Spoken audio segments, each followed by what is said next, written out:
All right, everybody, this is going to be a review for biology test number 2. All right, this will be lectures 5 through 8. That would be going up through photosynthesis and respiration. Now, the test itself is organized the way you would expect. It's going to be pretty much all multiple choice. There will be a few questions that are the drop-down boxes where you have to kind of click on the box and there's multiple options to choose from and put whatever's there that needs to be there, but no fill in the blank, all basically multiple choice, that kind of material.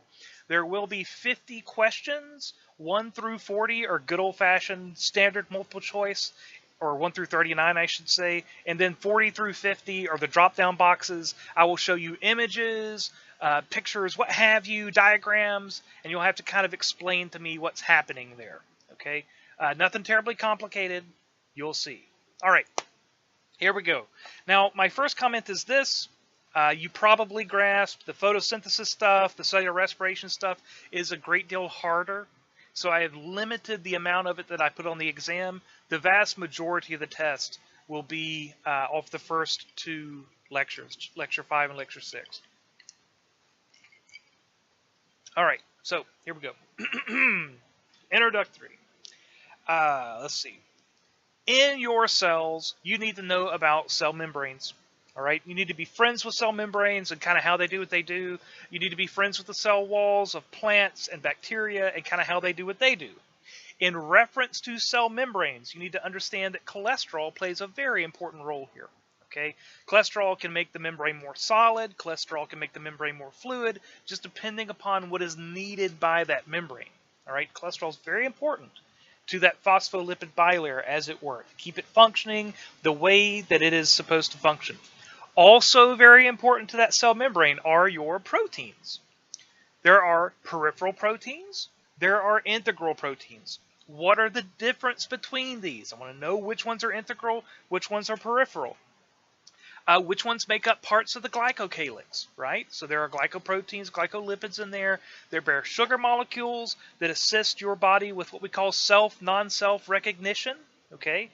Those are going to be found on the outside of the cell. They sort of assist the body in identifying what's yours and what's not. That's that glycocalyx, parts of the protein network there on the cell. In terms of these proteins that are integral and peripheral, you need to know about like tight junctions and desmosomes and gap junctions. All of those are fair game. I think I even talked about plasmodesmata as playing a role similar to this within plant cells. So not a terrible idea to know what plasmodesmata are. In reference to the cell membrane, it's a good idea to know about, we call it active versus passive transport. So passive transport will be like diffusion and osmosis, and you need to know what those are and how they work and the differences between them. And also active transport. There's like primary active transport, there's endocytosis, there's exocytosis. All of that is fair game.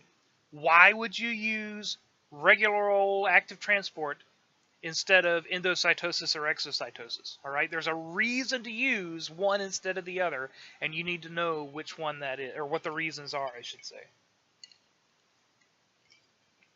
All right, also in plants, they have that big honking internal vacuole, the big central vacuole, and I want to know what role that plays in terms of helping a herbaceous plant stand up. Like, what is turgor pressure is a good question here. Right, what is turgor pressure? Hang on, let me adjust something. My end. There we go. All right, what's turgor pressure? What is the role of water in this? What is the role of the plasmodesmata in there? I want to know how all that fits together. All right, tell me about metabolism. Like, define metabolism. What do we consider our metabolism to be? What is a redox reaction? So if you look at a cellular respiration formula, first things first, you need to be able to tell me it's a cellular respiration formula, or alternatively, you need to be able to look at a photosynthesis formula and tell me it's a photosynthesis formula. And in those formulae, be able to tell me what is reduced, what is oxidized. And for that matter, tell me what reduction is, and tell me what oxidation means. Okay, think about charges. Reduced in charge. Okay. Let's see, what else do I have for you here? All right. I don't know how it played out like this, folks, but boy, when I look back through this test I just built, it becomes very obvious to me that I ask a lot of questions about enzymes. Okay? A lot of enzyme questions. So prepare yourself accordingly. I would spend a good amount of time figuring out how to increase an enzyme's rate, how to decrease an enzyme's rate. What is enzyme substrate? What are the reactants? What are the products? What is a coenzyme? What is an inhibitor? What's an allosteric site? What's an active site? Like, you need to know about freaking enzymes, man. I ask probably 10 questions that are enzyme related. So you need to be friends with enzymes. And this is on a 50-question test. All right, friends with enzymes. Look at the not worksheets, the, what do you call it? Quizzes that I've given you. Look at the study guide that I've given you. It's going to help. Okay, it's going to help. What else do I have here? All right, tell me about the laws of thermodynamics. So first and second laws of thermodynamics, what are their implications? What is an endergonic reaction versus what is an exergonic reaction? How could you tell? What do I mean in reference to like energy storing or energy releasing? What is a metabolic pathway? So that's going to be where you have a reactant set that are catalyzed by an enzyme, and that makes a product, and those products become a new set of reactants and another reaction catalyzed by a separate enzyme. Remember, both photosynthesis and cellular respiration, they're not simple. They're really long, drawn-out processes. So these are metabolic pathways with multiple catalyzed enzymatic reactions. Let's see, and last but not least, in reference to this, be able to tell me what ATP is. How do you make ATP? What's it made of? What's it used for? How do you make ATP? What organelles involved here? Oh yeah, man. Fair game. All right. Changing gears into photosynthesis and respiration. First comment. What's an autotroph? What's a heterotroph? Which one are you? How can you tell what an autotroph is versus a heterotroph? What is an obvious external sign, right? Normally green plants are green because they have chloroplast. That would mean they're autotrophic. They are self-feeders. All right. In reference to photosynthesis, why are plants green? That's a familiar conversation that we recently had. Why are plants green? What does it mean that they are green? What is the main photosynthetic pigment that we're dealing with here? All right. In the photosynthesis formula, what goes in and what comes out, what's reduced and what's oxidized.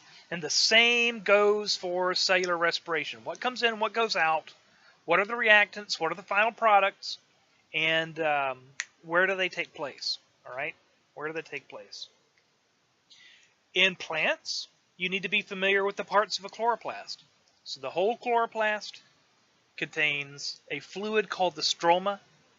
That stroma suspends thylakoids. Those thylakoids are in stacks called grana.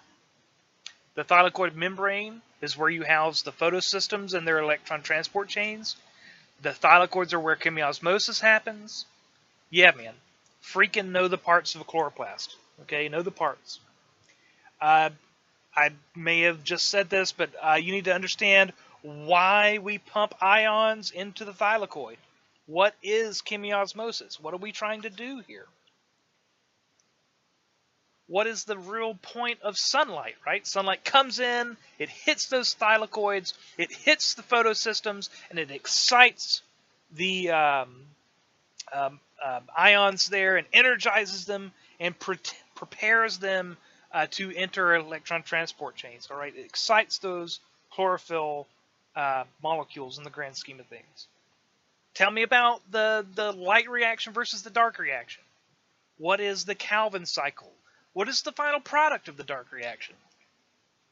Yeah, that'll do. Remember, it's not just glucose. Okay, there's more happening here. And last but not least, on plants, what is C3 versus C4 versus CAM metabolism in terms of photosynthesis in plants? Like, who does what? So like C3 plants, that would be like the flower in your garden. C4 plants are things like grasses and corn. They have a really different vinual pattern on their leaves. And then cam plants are like hardcore desert succulents, right? Like a cactus is a good example of a cam plant. So when would C3 versus C4 versus cam plants be optimal? Okay, is the question I'm asking here. And generally speaking, who is what? And on to respiration. All right, tell me about glycolysis. You know, why does glycolysis happen first? Hint, hint, it's outside the cell. All right, if you have gone through glycolysis and you have oxygen available, what happens next? You go through aerobic respiration, yeah? What if there's not oxygen available? Then you go through fermentative pathways. You need to understand that. It's important. All right, so if you have oxygen, you go to the prep reaction. What comes into the prep reaction? What comes out of the prep reaction? What's converted into what? In cellular respiration, where do you make most of your ATP? Okay, where do you make a lot of NADH and FADH? What the heck are NADH and FADH for that matter? Where do you make most of them? If oxygen is not available, all right, why do we even ferment? We were just talking about, before we started here, that there are downsides to fermentation. Right? You can build up lactic acid in your muscles, and it can cause damage. It can make you sore the next day after you work out. If you are talking about like yeast in a bottle of sugar, they will ferment that sugar, man. They will ferment that sugar until they've made so much alcohol that it kills them, and they all sink to the bottom of the bottle. That's what an unfiltered beer is. You can look it up online right now. Unfiltered beer, it's got dead yeast in it because they died because the alcohol made their environment so toxic. Okay? So why ferment at all? Because you can make a little bit of ATP in emergency situations when oxygen is not available. All right?